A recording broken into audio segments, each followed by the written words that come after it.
जय हिंद साथियों, स्वागत है आपका self study classes with Sumit Jain YouTube channel में। दोस्तों, आज की इस वीडियो में हम पढ़ने वाले हिंदी साहित्य ट्रिकी वीडियो है ना। आज हम आपको ऐसे महत्वपूर्ण प्रश्न याद करवाएंगे, ऐसी फनी ट्रिक बताएंगे कि आप जिंदगी भर कभी नहीं भूल सकते। आप नेट एग्जाम की तैयारी कर रहे हैं, पीजीटी की कर रहे हैं, टेट एग्जाम या फिर आरपीएससी एग्जाम की तैयारी कर रहे हैं या एलटी ग्रेड की एग्जाम की तैयारी कर रहे हैं, तो ये वीडियो आपके लिए है। दोस्तों, वीडियो को लाइक जरूर करें, ठीक है, और शेयर करना है। आज मैं फनी ट्रिक से और रोज आपकी सुबह 9:40 पर हिंदी साहित्य का ट्रिकी वीडियो आता है सेल्फ स्टडी क्लासेस पर, तो जरूर जुड़ें। ठीक है, स्टार्ट करते हैं दोस्तों आज का ये वीडियो। सबसे पहला जो हमारा प्रश्न है वो है, कबीरदास की भाषा को पंचमेल खिचड़ी किसने कहा है। अब 2 सेकंड दोस्तों आपको दिए जाते हैं, आपको उत्तर बताना है। मैं आपको बता दूं कि वीडियो में सबसे पहले आपको टेस्ट करवाया जाएगा, फिर ट्रिक बताई जाएगी। ठीक है, तो कबीरदास की भाषा को पंचमेल खिचड़ी किसने कहा है। तो आपका बिल्कुल सही आंसर क्या हो जाएगा दोस्तों, किसने कहा है। उत्तर होगा श्याम सुंदर दास ने। किसने कहा, श्याम सुंदर दास, यानी कि आ नंबर आपका बिल्कुल सही हो जाएगा। अब एक चीज बताना दोस्तों कि जो पंचमेल खिचड़ी बनेगी वो कैसी बनेगी, सुंदर बनेगी कि नहीं बनेगी। सुंदर बनेगी ना, तो पंचमेल खिचड़ी कौन बोलेगा, श्याम सुंदर दास बोलेंगे ना। अब पंचमेल खिचड़ी है तो बहुत सुंदर बनेगी, तो श्याम सुंदर दास, यानी कि आपका आ नंबर जो है वो बिल्कुल सही हो जाएगा। ठीक है दोस्तों, फनी ट्रिक से याद करवाएंगे आपको, सिर्फ पूरा वीडियो देखना है। सत्यवती कथा के रचनाकार कौन है। अब 4 विकल्प हैं, 2 सेकंड भी आपको दिए जाते हैं, फिर मैं आपको फनी ट्रिक से याद भी करवा दूंगा। तो आपका बिल्कुल सही आंसर क्या हो जाएगा, सत्यवती कथा के जो रचनाकार हैं दोस्तों वो कौन है, ईश्वर दास। आपने बिल्कुल सही आंसर बताया, ईश्वर दास। अब इसको कैसे याद रखना है दोस्तों, एक चीज बताना कि जो ईश्वर हैं, ईश्वर की जो कथा होती है वो कैसी होती है, सत्य होती कि नहीं होती। अब उत्तर तो आपके हाथ है ना, वो कैसी होती है, सत्य होती है। ईश्वर की कथा हमेशा सत्य होती है, तो सत्यवती कथा के रचनाकार कौन होंगे, ईश्वर दास। ठीक है, इस प्रकार से हमें याद भी करना है दोस्तों। अगला जो हमारा प्रश्न है, सत्यवती कथा को सूफी काव्यधारा की प्रथम रचना किसने माना है। तो आपको जल्दी से उत्तर बताना है, सत्यवती कथा को सूफी काव्यधारा की प्रथम रचना किसने माना है। तो 2 सेकंड में आपने अपना उत्तर बताया दोस्तों, किसने माना है, हजारी प्रसाद द्विवेदी, यानी कि विकल्प नंबर जो सा है वो आपका बिल्कुल सही हो जाएगा। अब इसको कैसे याद रखोगे कि सत्यवती कथा को सूफी काव्यधारा की प्रथम रचना हजारी प्रसाद द्विवेदी ने माना। अब एक चीज बताना दोस्तों, हमने पढ़ लिया कि सत्यवती कथा ईश्वर दास की रचना है ना। अब सत्यवती कथा जब ईश्वर दास की रचना है तो इसको एक बार नहीं पढ़ा जाएगा दोस्तों, इसको 1000 बार पढ़ा जाएगा। कितने बार पढ़ा जाएगा, 1000 बार पढ़ा जाएगा। तो सत्यवती कथा को सूफी काव्यधारा की प्रथम रचना कौन मानेंगे, हजारी प्रसाद द्विवेदी, क्योंकि इसको 1000 बार पढ़ा जाएगा। हम बोलते हैं ना, कृष्ण लीला 1000 बार सुन रहे हैं, रामायण 1000 बार सुन रहे हैं, रामचरितमानस 1000, क्योंकि ये सत्य कथा है ना। वैसे ही सत्यवती कथा ईश्वरदास की रचना है और इसको हम 1000 बार पढ़ेंगे। ठीक है, ऐसे याद रखना है दोस्तों। अब आपको बताना है आलवार भक्तों की संख्या कितनी मानी है। तो 2 सेकंड में आपको अपना उत्तर बताना है और आपका बिल्कुल सही आंसर क्या हो जाएगा, आंसर हो जाएगा दोस्तों आपका कितना, 12। आल बार, यहां पर क्या आ रहा है, आल वार, तो वार से क्या बनेगा आपका 12। आलवार भक्तों की संख्या कितनी मानी गई है, 12। ठीक है, वार से 12, यानी कि जो आ नंबर है वो आपका बिल्कुल सही हो जाएगा। ठीक है, अगला क्वेश्चन देखते हैं दोस्तों, अद्वैतवाद के प्रवर्तक कौन माने जाते हैं। अब 2 सेकंड में आप अपना उत्तर बता देना, फिर आपको ट्रिक से याद करवा देंगे हम। तो आपका बिल्कुल सही आंसर क्या होगा, अद्वैतवाद के प्रवर्तक। तब आपका बिल्कुल सही आंसर हो जाएगा क्या दोस्तों, शंकराचार्य, यानी कि जो आ नंबर है वो बिल्कुल सही है।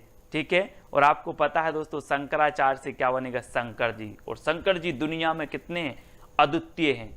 अद्वितीय हैं कि नहीं है, कि बहुत सारे हैं, अद्वितीय हैं। दुनिया में शंकर जी क्या है, अद्वितीय हैं। तो अद्वैतवाद के प्रवर्तक कौन होंगे, कौन होंगे, शंकराचार्य। ठीक है, तो इस प्रकार से याद रखना है। अगला बताना है दोस्तों, रैदास के गुरु का नाम क्या था, रैदास। तो आपका बिल्कुल सही आंसर क्या होगा, आपको बताना है दोस्तों रैदास के गुरु का नाम। तो हम भी कहते हैं कि हम राम के दास बनकर रहेंगे, हम राम के दास बनकर रहेंगे, राम के चरणों में रहेंगे, उनके दास रहेंगे। तो रैदास के गुरु का नाम क्या था, रामानंद, यानी कि जो आ नंबर है वो बिल्कुल सही हो जाएगा। ठीक है, रामानंद के कितने शिष्य थे दोस्तों, 12 शिष्य थे। ठीक है, और इनके जो है एक शिष्य थे कौन, रैदास, यानी कि रैदास के गुरु कौन थे, रामानंद थे। ठीक है, ये चीज याद रखनी है दोस्तों। अगला बताना अनुराग बांसुरी के रचनाकार कौन है। 4 विकल्प हैं, 2 सेकंड भी आपको दिए जाते हैं। तो आपने बिल्कुल सही बताया है दोस्तों। अनुराग मतलब क्या होता है, अनुराग मतलब होता है दोस्तों प्रेम। क्या होता है, मैं अनुराग करता हूं, उससे प्रेम करता हूं। और जो प्रेम करता है ना, और प्रेम को क्या कहते हैं, और प्रेम की बांसुरी बजाता है वो क्या करेगा, है ना, उसी को कहते हैं हम क्या, मोहब्बत। तो यहाँ से नूर मोहम्मद, है ना, हम बोलते हैं ना नूर जहां से प्यार करते थे वो, नूर जहां से प्रेम करते थे, ऐसे ही नूर मोहम्मद की रचना है अनुराग बांसुरी, है ना, क्योंकि ये अनुराग करते थे, मोहब्बत करते थे, काय से, बांसुरी से। तो अनुराग बांसुरी के रचनाकार कौन होंगे, नूर मोहम्मद। इस प्रकार से आपको याद रखना है। अगला बताना है दोस्तों रामचरितमानस में कितने कांड हैं। रामचरितमानस दोस्तों जल्दी से बताना है, आपका बिल्कुल सही आंसर क्या आ गया है, रामचरितमानस, है ना, ये तुलसीदास जी की रचना है। रामचरितमानस महाकाव्य है। ठीक है, और इसमें कितने खंड हैं, कितने कांड हैं, तो 7 कांड हैं। अब इसको कैसे याद रखोगे, है ना, तो रामचरितमानस दोस्तों आपको पता है कि राम के जीवन पर आधारित है, तुलसीदास जी की रचना है। ठीक है, और राम जी जब वन में जा रहे थे तो बहुत सारे लोग कहाँ जा रहे थे, साथ जा रहे थे, साथ। तो तुलसीदास ने सोचा यार सब लोग साथ जा रहे थे तो रामचरितमानस में भी 7 कांड रखेंगे, है ना, तो इसमें 7 कांड हैं। इस प्रकार से याद रखेंगे। विनय पत्रिका की रचनाकार कौन है दोस्तों, विनय पत्रिका। अब एक चीज बताना दोस्तों कि संसार में सबसे ज्यादा विनय राम जी की किसने की है, विनय पूर्ण दोहे लिखे हैं, विनय की है किसने की है, तो वो की है दोस्तों किसने, तुलसीदास जी ने। ठीक है, तुलसीदास यानी कि जो आ नंबर है वो बिल्कुल सही है ना। आपने सुना है, क्या सुना है कि चित्रकूट के घाट में भई संतन की भीड़, तुलसीदास चंदन घिसे तिलक देत रघुवीर। दोस्तों जो विनय पत्रिका है ये ब्रज भाषा में तुलसीदास जी की रचना है। याद रख लेना, कई बार पूछी जाती है कि विनय पत्रिका की भाषा क्या है, तो भाषा है ब्रज भाषा और तुलसीदास जी की है। ठीक है, अगला बताना दोस्तों भक्तमाल के रचनाकार कौन है, भक्तमाल। तो अब एक चीज बताना दोस्तों कि जो भक्त होते हैं, भक्त, है ना, भक्त क्या करते हैं, आकाश की ओर, नभ की ओर क्या करते, सिर करते हैं और ऐसे भगवान को क्या करते हैं, नमस्कार करते हैं। कौन, भक्त। कहां सिर करते हैं, नभ की ओर। तो भक्तमाल के रचनाकार कौन होंगे, नभ से नाभादास, है ना। भक्तमाल जो भक्त होते हैं वो नभ की ओर सिर करके नमस्कार करते हैं, तो भक्त से नाभा, भक्त क्या करते, नभ की ओर, तो नाभादास, है ना। तो भक्तमाल के रचनाकार कौन है, नाभादास। ठीक है, अगला प्रश्न बताना है दोस्तों आपके भंवर गीत के रचनाकार कौन है। भंवर गीत ये है दोस्तों भंवर, और आपने सुना होगा कि जब ब्याह होता है किसी का तो क्या पढ़ती है, भांवरें पढ़ती हैं, भांवरें पढ़ती हैं। और जब नई नई दुल्हन होती है और क्या करती है, भांवरें पढ़ के जाती है, तो सबसे ज्यादा वो देखती है, क्या देखती है कि नंद कैसी है, नंद कैसी है। और नंद अगर तेज हुई तो सोचती है यार नंद की भांवर पड़ जाती जल्दी, नंद की भंवर जल्दी पड़ जाती। तो भंवर गीत के रचनाकार कौन होंगे, नंद की भांवर पढ़वाते हैं जल्दी, तो नंददास, यानी कि 12 नंबर आपका बिल्कुल सही होगा। ठीक है, भंवर गीत नंददास की रचना है। ठीक है, तो जो कृष्ण काव्य धारा थी दोस्तों, कृष्ण काव्य धारा में सूरदास जी के बाद नंददास जी का नंबर आता था, है ना। अगला बताना है रामायण महानाटक की रचनाकार कौन है। मैं सिर्फ दोस्तों ट्रिक से याद करवा रहा हूं, बहुत सारी चीजें आपको बता सकता हूं, लेकिन रामायण में ट्रिक से ही याद करवा रहा हूं ताकि आपको याद हो जाए। ठीक है, तो रामायण महानाटक की रचनाकार कौन है। अब दोस्तों आपको 2 सेकंड में उत्तर बताना है, और मैं थोड़ी सी आपको हिंट दे रहा हूं कि जो रामायण महानाटक है और जो रामायण है वो हमारी क्या है, प्राण है कि नहीं है। हम बोलते हैं कि रामायण तो हमारी प्राण है, प्राणों के समान है, हम उसको पढ़ते हैं, उससे सार तत्व ग्रहण करते हैं, तो हमारी क्या है, प्राण। तो रामायण महानाटक के रचनाकार कौन हो जाएंगे, कौन होंगे? अब आपको ही बताना है कि रामायण तो हमारी प्राण है, तो प्राणचंद्र चौहान, यानी कि जो 12 नंबर है वो आपका बिल्कुल सही हो जाएगा। ठीक है, अगला प्रश्न देखते हैं दोस्तों, रामचंद्रिका को छंदों का अजायब घर किसने कहा है? अब दोस्तों सबसे पहली बात तो यही आती है, एक क्वेश्चन पूछा जाता है कि छंदों का अजायब घर किसे कहा जाता है, तो आप बता देते हो केशवदास की रामचंद्रिका को। ठीक है, लेकिन रामचंद्रिका को छंदों का अजायब घर कहा किसने है? तो एक चीज बताएं कि जिसने इस रामचंद्रिका का स्वरूप देखा होगा वो ही बता सकता है कि ये छंदों का अजायब घर है। अगर ये पुस्तक बंद है, इसको देखकर आप बता सकते हो कि इसके अंदर क्या है? नहीं बता सकते ना। जिसने रामचंद्रिका का स्वरूप देखा वही बताएगा कि ये छंदों का अजायब घर है। तो राम स्वरूप चतुर्वेदी, इन्होंने स्वरूप देखा और इन्होंने बता दिया कि ये क्या है, छंदों का अजायब घर है, और 12 नंबर आपका बिल्कुल सही हो जाएगा। ठीक है ना, फनी ट्रिक याद हो जाएगा दोस्तों, पूरा वीडियो जरूर देखना है। मधुमालती के रचनाकार कौन है? मधुमालती, आपने दोस्तों एक वो सुना होगा कि बैर कराते मंदिर मस्जिद और मेल कराती मधुशाला, एक सुना है ना आपने। तो आपने देखा होगा कि समाज में कई ऐसे लोग होता है, उनका मंजनई मधु से होता है। कैसे होता है? मंजन मधु से होता है। तो मंजन मधु से होता है तो मधुमालती के रचनाकार कौन होंगे? मंजन होंगे ना, मंजन, यानी आ नंबर आपका बिल्कुल सही हो जाएगा। ठीक है, हमें ट्रिकी याद करना है दोस्तों, याद बस करने का माध्यम है कि हमारे माइंड में कैसे वो फिट बैठती है, याद होती है। ठीक है, अगला बताना है दोस्तों आपको, हिंदी भक्ति काव्य का प्रथम क्रांतिकारी पुरस्कर्ता कबीर हैं, ये कथन किसका है? हिंदी भक्ति काव्य का जो काव्य के प्रथम क्रांतिकारी पुरस्कर्ता कबीर हैं, ये कथन किसका है? तो ये चीज तो कौन बता देंगे? बच्चे बता देंगे, सभी को पता है। कौन बता देंगे? बच्चे भी बता देंगे कि हिंदी भक्ति काव्य के जो प्रथम क्रांतिकारी कवि हैं वो कबीर हैं। बच्चा भी बता देगा साहब, क्योंकि भक्ति से ओतप्रोत थे कबीरदास ने, समाज को फटकारा और भक्ति से, तो ये बच्चे बता देंगे। तो बच्चन सिंह का कथन होगा। किसका होगा? बच्चन सिंह, यानी कि जो आ नंबर है वो बिल्कुल सही होगा। हिंदी भक्ति काव्य का प्रथम क्रांतिकारी पुरस्कर्ता कबीर हैं, ये कथन किसका है? बच्चन सिंह का। ठीक है, इस प्रकार से कथन भी याद हो जाएंगे आपको, आप बिल्कुल चिंता न करें। निरंतर सीरीज देखना है रोज 9:30 पर, आपकी रोज सुबह 9:30 पर ट्रिकी वीडियो होगा। ठीक है, तो जरूर देखें। और रात्रि 9 बजे आपकी हिंदी साहित्य की विस्तृत क्लास होती है, तो उसको भी देखना है। गुरु नानक का जन्म हुआ था तो कहां हुआ था दोस्तों? सिख संप्रदाय के प्रवर्तक माने जाते हैं गुरु नानक। अब यहां पर क्या आ रहा है? नानक, नाना आ रहा है तो ननकाना, नानक ननकाना, है ना, इस प्रकार से। तो गुरु नानक का जन्म हुआ था कहां पर? ननकाना। आ नंबर आपका बिल्कुल सही हो जाएगा।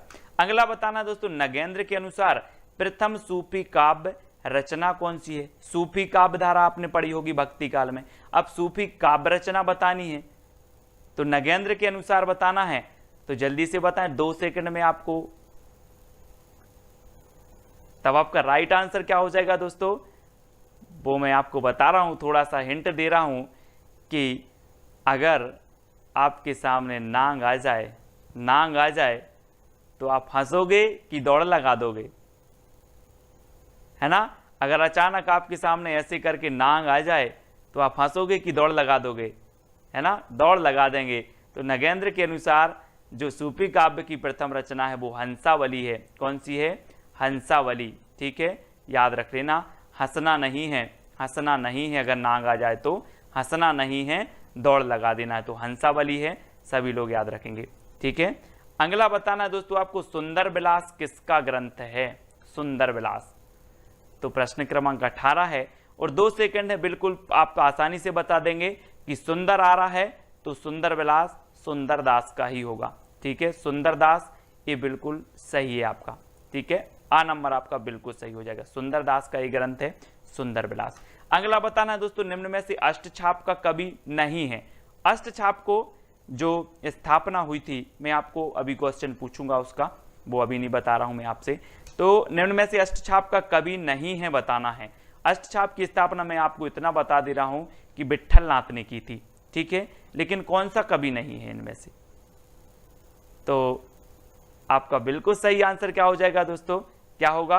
आपका नंददास जी भी हैं, सूरदास जी भी हैं, छीत स्वामी हैं, लेकिन कौन नहीं है? नावादास, जिनकी रचना हमने पढ़ी थी कौन सी है? भक्तमाल, है ना, भक्तमाल इनकी रचना है। और ये नावादास जो हैं ये अष्टछाप के कवि नहीं है, यानी कि आपका जो उत्तर है आ नंबर बिल्कुल सही हो जाएगा। अब लोग कंफ्यूज होते हैं दोस्तों, यहाँ भी दास आ रहा है, यहाँ भी दास आ रहा है, यहाँ भी दास आ रहा, तो ये तीनों तो होने चाहिए, ये छीत स्वामी आ रहा तो ये नहीं होनी चाहिए, ऐसे कर देते हैं। लेकिन जिन्होंने पढ़ा है उनको ज्ञान है। कुंभन दास के गुरु कौन थे दोस्तों? वल्लभाचार्य, रामानंद, कबीरदास या विट्ठलनाथ? तो अब दोस्तों यहाँ पर बताना है, फंस गई ना कैसेट, कि वल्लभाचार्य के हैं कि विट्ठलनाथ के हैं। तो दोस्तों एक चीज मैं आपको हिंट दे रहा हूं कि अगर कुंभ के मेले में जाना है तो क्या होना चाहिए? बल होना चाहिए, क्योंकि भीड़ इतनी रहती है कि आपके अंदर अगर बल नहीं होगा तो आप कुंभ के मेले में नहीं जा सकते। तो कुंभ के मेले में बल चाहिए, तो कुंभन दास के गुरु कौन होंगे? बल से वल्लभाचार्य, यानी कि जो आ नंबर है वो आपका बिल्कुल सही हो जाएगा, ठीक है। कि भरत मिलाप के रचनाकार कौन है? अब भरत मिलाप के रचनाकार बताना है दोस्तों आपको कौन है। 4 विकल्प हैं और 2 सेकंड भी आपको दिए जाते हैं। फिर मैं आपको ट्रिक बताने वाला हूं, थोड़ी सी हिंट देता हूं कि भरत का मिलाप किससे हुआ था? किससे हुआ था? ईश्वर से हुआ था ना। भरत का मिलाप ईश्वर, है ना, श्री राम से हुआ था। तो भरत मिलाप के रचनाकार कौन होंगे? कौन होंगे? भरत का मिलाप ईश्वर से हुआ था तो ईश्वरदास, यानी कि जो विकल्प नंबर आपका ए है वो बिल्कुल सही हो जाएगा, ठीक है। ऐसे ही याद हो जाएंगे दोस्तों आपको। अगला बताना आपको, बांग्ला भाषा में रचित राम कथा का नाम क्या है? प्रश्न क्रमांक 2 कई बार एग्जाम में पूछा गया दोस्तों। अब 2 सेकंड आपको दिए जाते हैं, आपको उत्तर भी बताना है और मैं आपको ट्रिक भी बताऊंगा, है ना। यहाँ पर 2 चीजें हो रही हैं कि मैं आपको टेस्ट भी करवा रहा हूँ और ट्रिक से याद भी करवा रहा हूँ। तो जल्दी से बताएं, बांग्ला भाषा में रचित राम कथा का नाम क्या है? तो दोस्तों आपको ऐसा नहीं लग रहा कि बंगला से क्या बनेगा? बंगला जिसमें आप क्या करते हो? वास करते हो। क्या करते हो? वास करते हो। तो बांग्ला भाषा में रचित जो राम कथा होगी वो कौन सी होगी? वास से कृतिवास रामायण, है ना। हमने याद कर लिया कि बांग्ला भाषा का आया तो बांग्ला में हम क्या करते हैं? वास, तो कृतिवास रामायण, यानी कि जो विकल्प नंबर आपका ये है वो बिल्कुल सही हो जाएगा। बिल्कुल सरल है, आप कभी नहीं भूल सकते, ठीक है। अगला है दोस्तों आपका, श्रृंगार रस के घोर विरोधी कौन से संत कवि हैं थे? तो 4 विकल्प हैं, 2 सेकंड भी आपको दिए जाते हैं दोस्तों। तो अब एक चीज बताना दोस्तों कि श्रृंगार की जरूरत किसे नहीं होती? आप बोलते ना कि खूबसूरत लोगों को सजने की जरूरत नहीं होती है ना। तो जो सुंदर होते हैं उन्हें श्रृंगार की जरूरत नहीं है, तो वो श्रृंगार का विरोध करेंगे कि नहीं करेंगे? करेंगे। तो श्रृंगार रस के विरोधी कवि कौन होंगे? जो सुंदर होंगे, यानी कि सुंदरदास। और दा नंबर आपका बिल्कुल सही हो जाएगा। अब आप कभी नहीं भूलोगे दोस्तों, है ना। अगला बताना दोस्तों, संत काव्य का प्रधान रस कौन सा है? संत काव्य धारा भक्ति काल की जो संत काव्य धारा थी, है ना, वो बताना है, जैसे ज्ञान मार्गी शाखा भी कहा जाता है। अब इसका जो प्रधान रस है वो कौन सा है? ये 4 विकल्प है, 2 सेकंड आपको बताना। मैं आपको हिंट दे रहा हूं दोस्तों कि दुनिया में संत क्यों बनते हैं? आदमी क्यों बनते हैं? आत्म शांति के लिए, कि मुझे आत्म शांति मिलेगी, इस दुनिया की भाग दौड़ में कुछ नहीं रहा है। तो संत काव्य धारा में संत बने व्यक्ति तो आत्म शांति के लिए, तो संत काव्य का प्रथम जो प्रधान रस होगा वो कौन सा होगा? शांत रस, है ना, क्योंकि ये शांति के लिए ही तो संत बने हैं। तो आ नंबर आपका बिल्कुल सही हो जाएगा, ठीक है। अब अगला क्वेश्चन है दोस्तों, कबीर को वाणी का डिक्टेटर कहने वाले आलोचक कौन थे? तो कौन थे? 4 विकल्प हैं, 2 सेकंड में आपको अपना उत्तर बताना है। और फिर मैं आपको हिंट दे रहा हूं कि दोस्तों कबीर की वाणी थी ही ऐसी कि उन्हें वाणी का डिक्टेटर एक बार नहीं 1000 बार बोलो, 1000 बार बोलो तब भी वो वाणी के डिक्टेटर थे। 1000 बार बोलोगे तो हजारी प्रसाद द्विवेदी, है ना। वाणी के डिक्टेटर किसने बोला? हजारी प्रसाद द्विवेदी ने, क्योंकि वो वाणी के डिक्टेटर थे और उन्हें एक बार नहीं 1000 बार बोलेंगे तब भी वो वाणी के डिक्टेटर थे। ठीक है, याद रख लेना। अब अगला बताना दोस्तों, उज्ज्वल नीलमणि के रचनाकार कौन है? 4 विकल्प है, 2 सेकंड है आपके पास, उत्तर भी आपको बताना है। अगर बनता है तो कमेंट में उत्तर लिखते जाइए आप। उज्ज्वल नीलमणि की रचनाकार कौन है आपको बताना है। तो एक बताना दोस्तों कि आप लोग पढ़ते ना कि ज्यों ज्यों बूढ़े श्याम रंग त्यों त्यों उज्ज्वल होए, है ना। तो क्या हो रहा है? उज्ज्वल रूप, क्या हो रहा है? रूप उज्ज्वल हो रहा है। तो उज्ज्वल रूप हो रहा है तो उज्ज्वल नीलमणि के रचनाकार कौन होंगे? कौन होंगे? रूप गोस्वामी, है ना, क्योंकि क्या हो रहा है?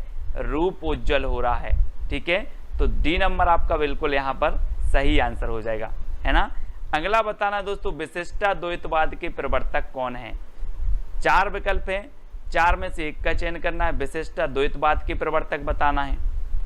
और मैं आपको बता दूं कि इस संसार में विशिष्ट कौन है? कौन है विशिष्ट? राम, है ना, राम, है ना। तो विशिष्टाद्वैतवाद के कौन होंगे?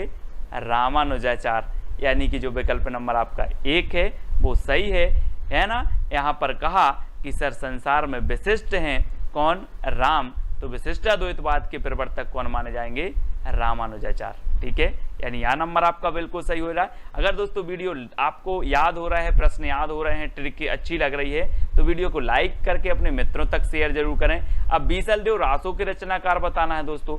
बीसल देव, है ना, रासों के रचनाकार कौन होंगे? 2 सेकंड में आपको उत्तर बताना है। तो आपका बिल्कुल सही आंसर क्या हो जाएगा? क्या हो जाएगा? ये रचना कई बार पूछी गई है दोस्तों। और आपको बता दूं कि अजमेर के राजा के प्रेम प्रसंग या वियोग से संबंधित है ना। तो ये श्रृंगारिक रचना मानी जाती है और गीति काव्य मानी जाती है बीसल देव रासो, है ना। और इसके जो रचनाकार हैं वो कौन है? नरपति नाल, है ना। और मैंने आपको कई बार याद करवाया है कि पति कितने नहीं होते? 20 नहीं होते, 1 होते हैं। तो बीसल देव रासो के रचनाकार कौन होंगे? नरपति नाल, है ना, नरपति नाल। इस प्रकार से याद रखेंगे।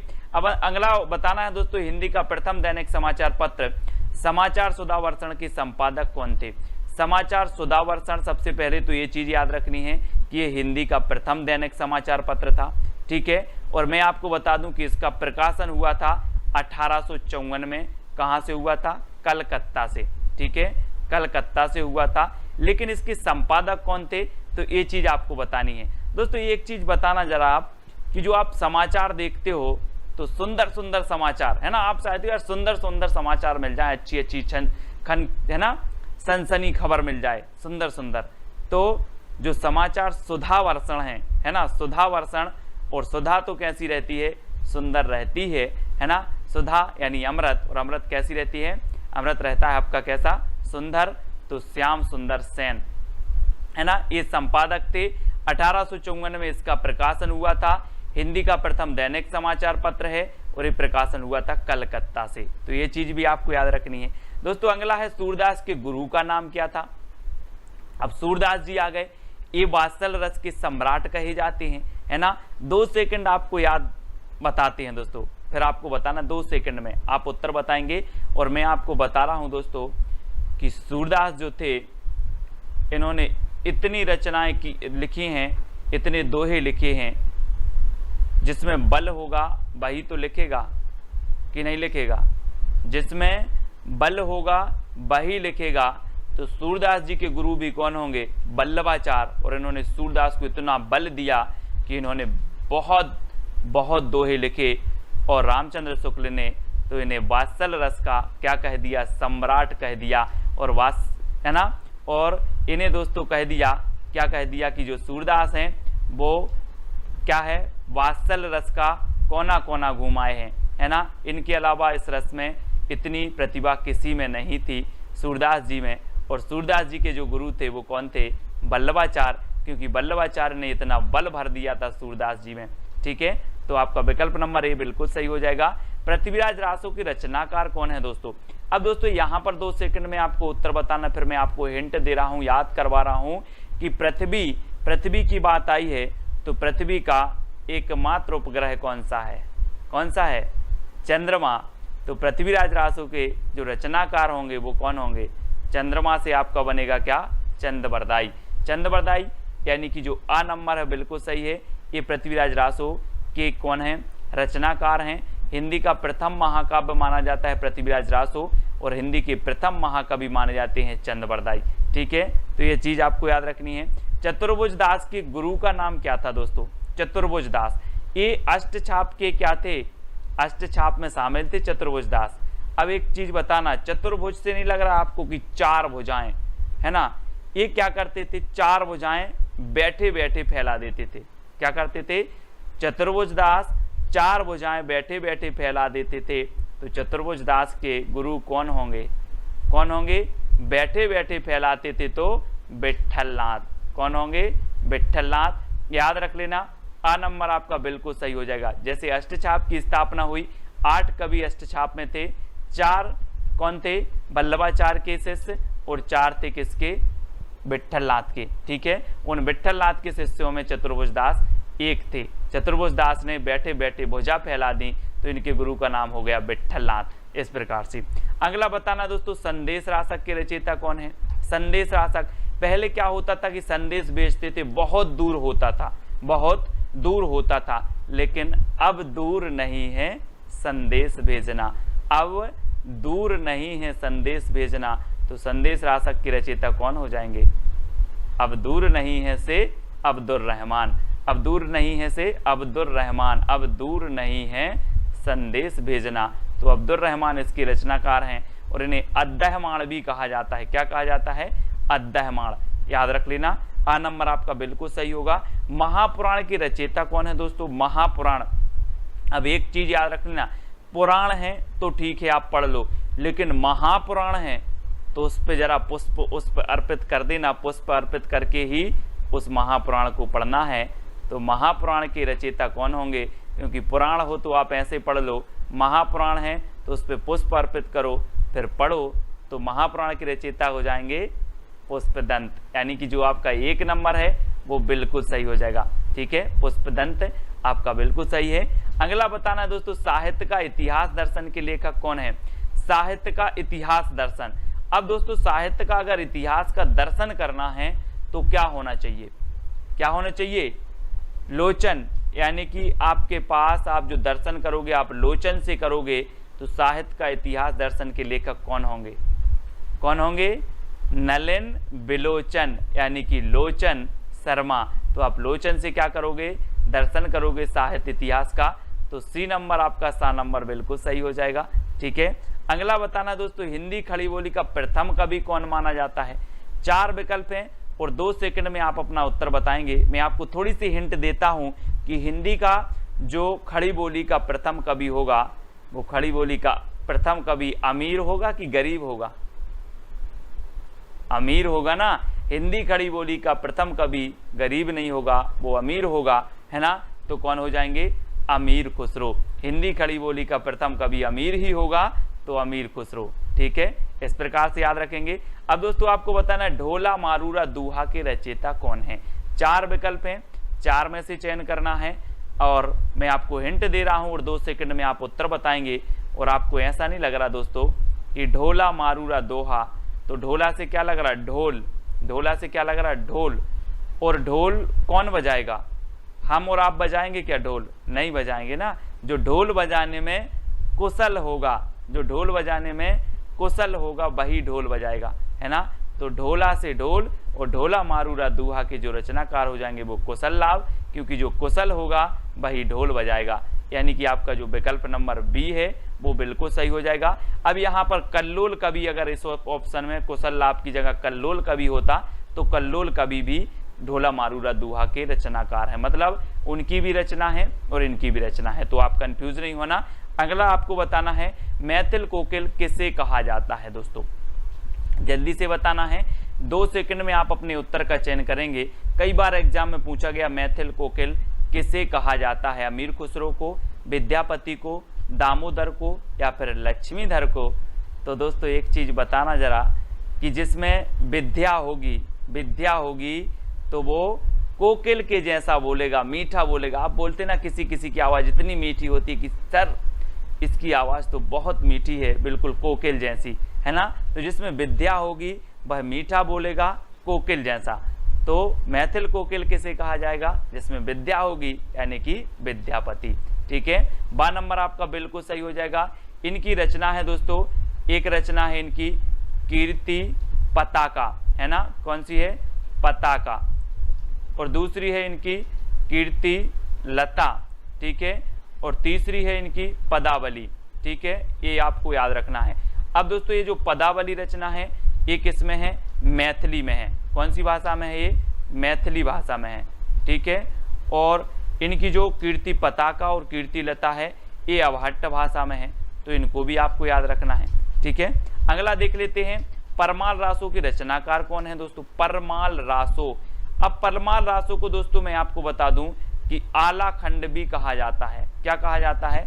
आला खंड। और आपने देखा होगा कि गाँव में अगर आला हो रहा है तो व्यक्ति सोता है कि जगता है? जल्दी बताओ। जगता है ना। अगर आला हो रहा है तो व्यक्ति जगता है। तो आला खंड के रचयिता कौन होंगे? जगनेक।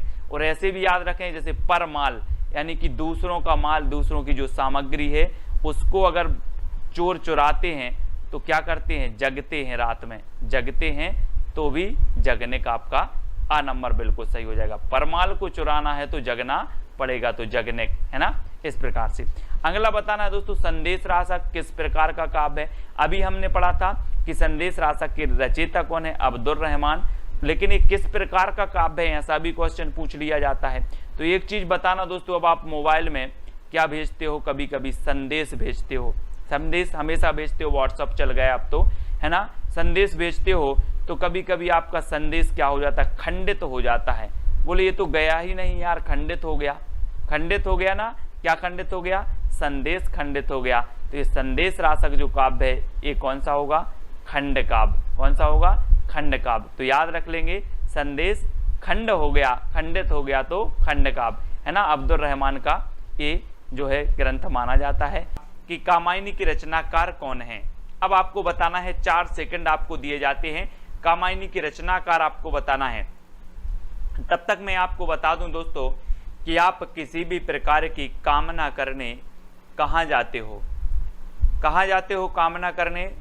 शंकर जी के पास जाते हो, बोलते हो भगवान मेरी कामना, मेरी मनोकामना क्या कर देना, पूर्ण कर देना, मुझे एग्जाम पास करवा देना। कामना करने जाते हो ना, तो कामना से होगा कामायनी, और कामना करने जाते हो शंकर जी के पास तो कामायनी जो महाकाव्य होगा वो किसका होगा?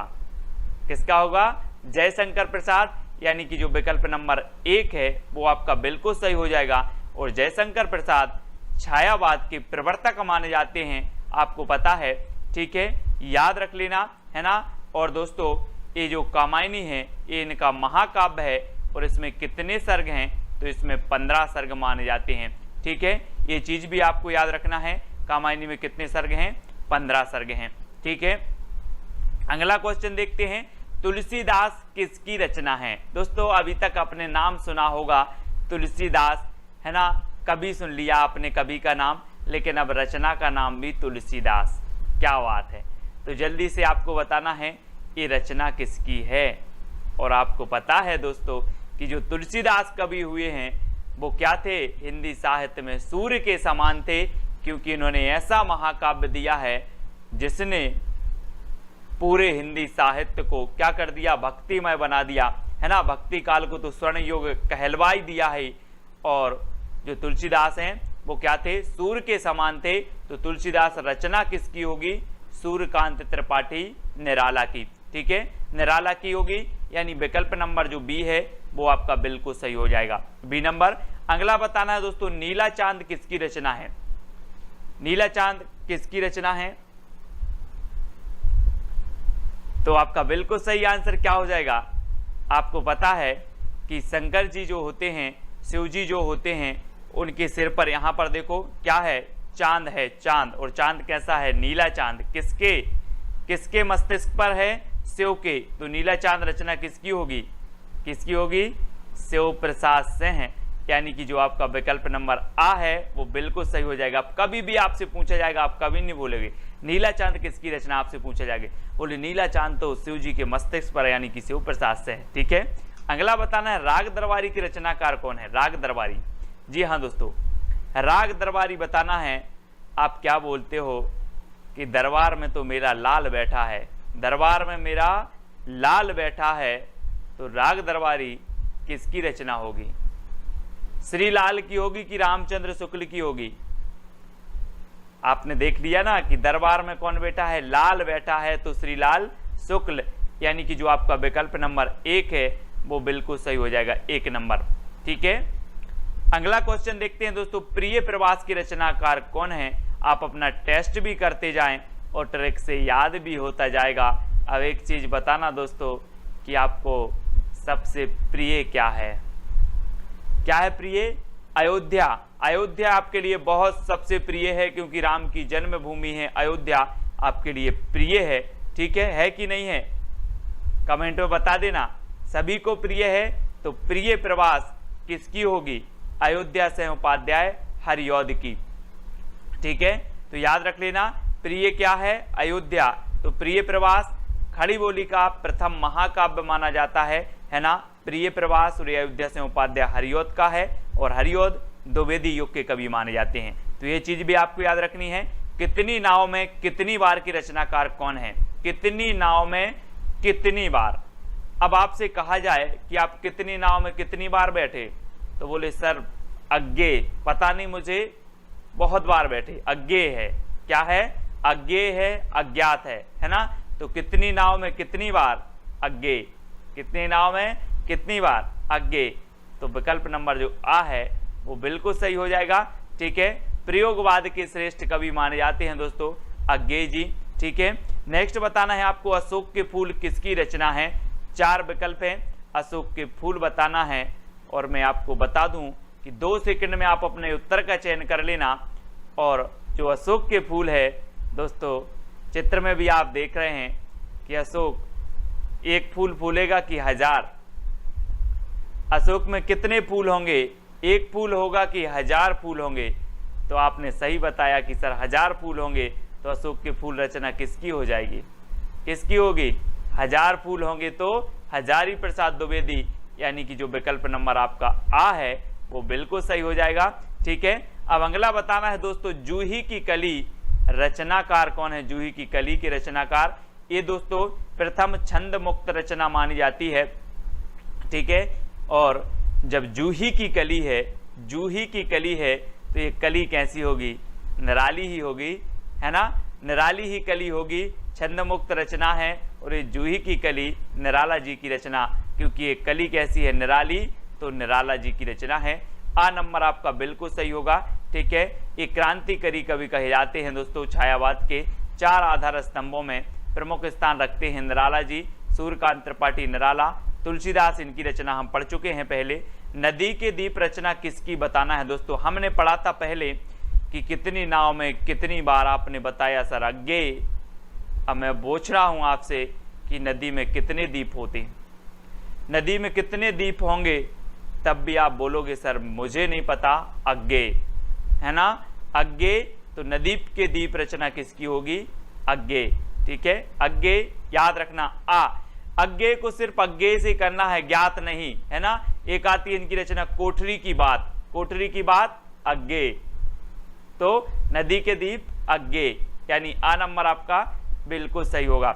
नेक्स्ट है, माटी की मूर्तें किसकी रचना है दोस्तों? माटी की मूर्तें आपने देखा होगा दोस्तों कि वृक्षों के नीचे माटी की मूर्तें रखी रहती हैं, उसकी हम पूजन करते हैं। रखी रहती कि नहीं? वृक्ष के नीचे माटी की मूर्तें रखी हैं, उसकी पूजन करते हैं। तो माटी की मूर्तें जो रचना है वो किसकी हो जाएगी? किसकी होगी? वृक्ष के नीचे रखी हैं, तो राम वृक्ष बैनीपुरी, यानी कि जो आपका आ नंबर है वो बिल्कुल सही होगा, आ नंबर। ठीक है, वृक्ष के नीचे माटी की मूर्तें रखी हैं, तो माटी की मूर्तें राम वृक्ष बैनीपुरी।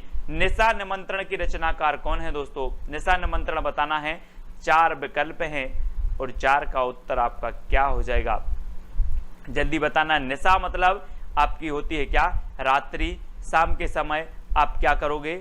क्या करोगे, बच्चों का निमंत्रण आपको करना है। बच्चन का निमंत्रण कर लो, बोले शाम के समय, निशा के समय बच्चन का निमंत्रण कर लो, बच्चों का निमंत्रण कर लो। तो निशा निमंत्रण के रचनाकार कौन होंगे, हरिवंश राय बच्चन।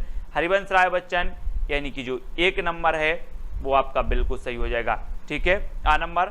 नेक्स्ट बताना है दोस्तों, गुनाहों का देवता किसकी रचना है। गुनाहों का देवता यानी कि गुनाहों का देवता इतने गुनाह किए, इतने गुनाह किए कि वो क्या बन गया, गुनाहों का देवता बन गया।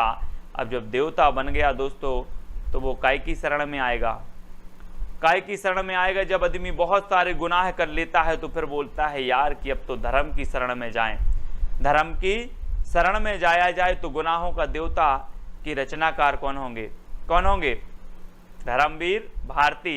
यानी कि जो 1 नंबर है वो आपका बिल्कुल सही हो जाएगा, आ नंबर। ठीक है, अगला क्वेश्चन देखते हैं दोस्तों, सखाराम बाइंडर। सखाराम बाइंडर की रचयिता कौन है, सखाराम बाइंडर। और 4 विकल्प हैं, 2 सेकंड में आप अपना उत्तर बताएंगे। और दोस्तों आपको पता है कि जो तेंदुलकर साहब थे, सचिन तेंदुलकर साहब थे, जब तक वो खेलते थे क्रिकेट टीम में, अपने सारे सभी साथियों को बिल्कुल सखा की तरह रहते थे। कैसे रहते थे, सखा की तरह रखते थे। कौन, तेंदुलकर। तेंदुलकर रखते थे किसको, सभी टीम के खिलाड़ियों को सखा की तरह। तो सखाराम बाइंडर किसकी होगी, विजय तेंदुलकर, क्योंकि तेंदुलकर रखते थे सखा की तरह, है ना। इस प्रकार से याद कर लेंगे, आ नंबर आपका बिल्कुल सही हो जाएगा, आ नंबर। ठीक है, अगला बताना है दोस्तों, आपका बंटी की रचयिता कौन है। आपका बंटी, आपका बंटी कहाँ गया है, भंडारे में गया है। आपका बंटी कहाँ गया है, भंडारे में गया है। तो आपका बंटी की रचयिता कौन होंगे, कौन होंगे, मन्नू भंडारी। कौन होंगे, मन्नू भंडारी। आपका बंटी भंडारे में गया है तो मन्नू भंडारी, यानी कि जो आपका आ नंबर है वो बिल्कुल सही हो जाएगा, मन्नू भंडारी, आपका बंटी। इनकी रचना है। संस्कृति के 4 अध्याय की रचयिता कौन है, संस्कृति के 4 अध्याय। दोस्तों एक चीज बताना, संस्कृति के 4 अध्याय या फिर संस्कृत के 4 अध्याय, और संस्कृत के 4 अध्याय हमें रात में नहीं पढ़ना है। कब पढ़ना है, दिन में पढ़ना है। संस्कृत के 4 अध्याय दिन में पढ़ना है। तो ये रचना किसकी हो जाएगी, दिन से दिनकर, है ना, रामधारी से दिनकर, क्योंकि संस्कृति के 4 अध्याय हमें दिन में पढ़ना है तो दिनकर साहब। ठीक है दोस्तों, अगला बताना है, राग गोविंद की रचनाकार कौन है। एक रचना आती है दोस्तों गीत गोविंद, एक आती है राग गोविंद। तो याद रख लेना, गीत गोविंद के किसने गाए हैं, जयदेव ने। और सबसे ज्यादा राग किसी को था गोविंद से, कृष्ण थे, तो वो किसको था, मीराबाई को। किसको था, राग था किसको, मीराबाई को। ये यहाँ कंफ्यूज होते हैं सभी लोग, है ना। राग था मीराबाई को, है ना, और गीत गाए हैं किसने, जयदेव ने। तो जयदेव की कौन सी थी, गीत गोविंद। गीत गोविंद जयदेव की थी और राग गोविंद जो रचना है वो मीराबाई की है। ठीक है, तो याद रख लेना, क्योंकि मीराबाई को राग था कृष्ण से सबसे ज्यादा, तो राग याद रख लेना, राग से मीराबाई। ठीक है, अगला बताना है दोस्तों, सेवा सदन की रचयिता कौन है, सेवा सदन।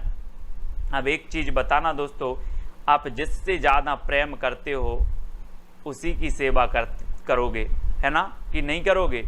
आप जिससे प्रेम करते हो सेवा भी उसी से करोगे, सेवा भी उसी की करोगे। चाहे आपके मम्मी से प्रेम करते हो, पापा से करते हो, समाज में जिससे भी आप करते हो उसकी आप सेवा जरूर करोगे। क्या करोगे, सेवा करोगे। तो ये सेवा सदन उपन्यास है, सेवा सदन, कर्म भूमि, गबन गोदान, है ना, निर्मला, ये सारी की सारी रचनाएं, है ना, किसकी हैं, प्रेमचंद जी के उपन्यास हैं। इनको याद रखेंगे, प्रेमचंद जी, आ नंबर बिल्कुल सही हो जाएगा।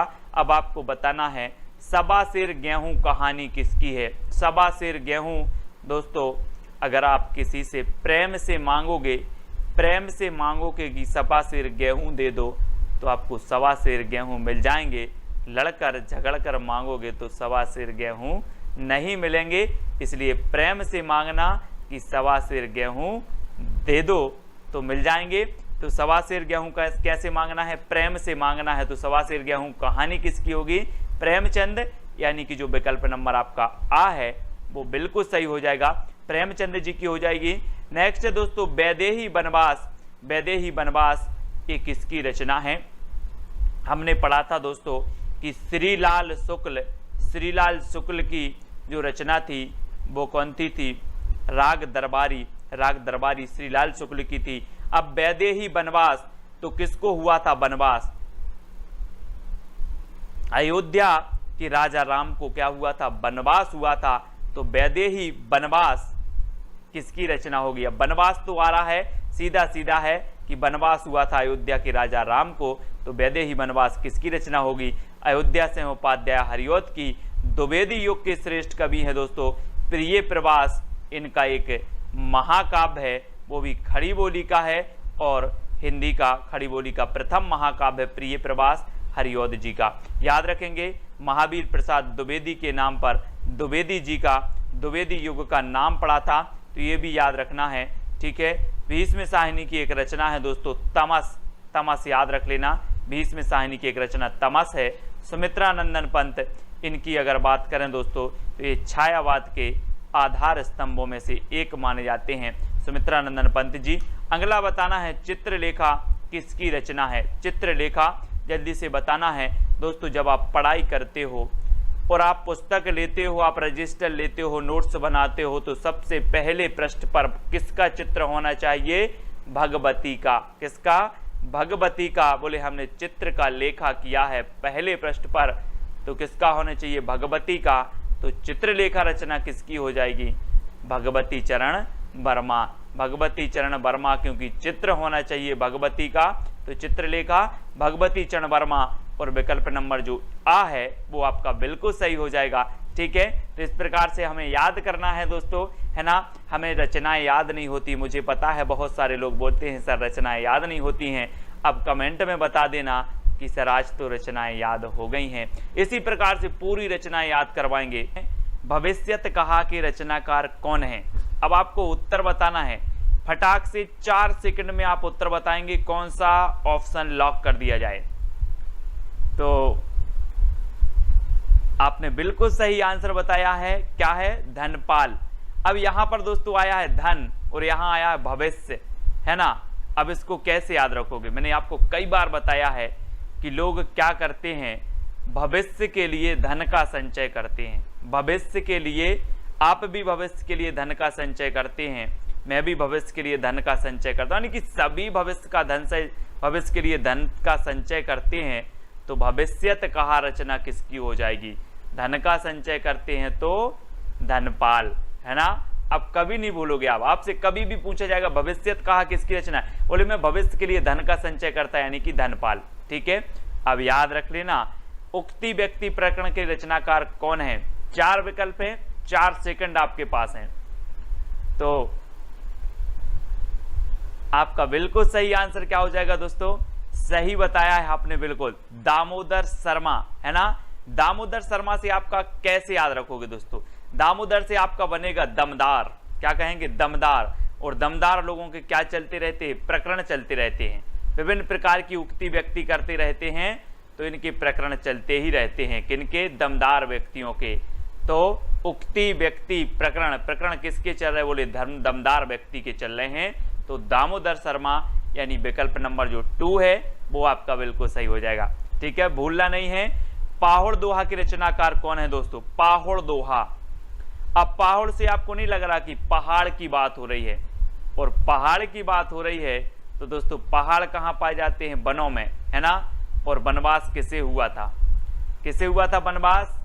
राम जी को हुआ था, और ये पहाड़ों पर घूमते हुए जा रहे थे वन में। तो पाहुड़ दोहा के रचनाकार कौन होंगे? कौन होंगे?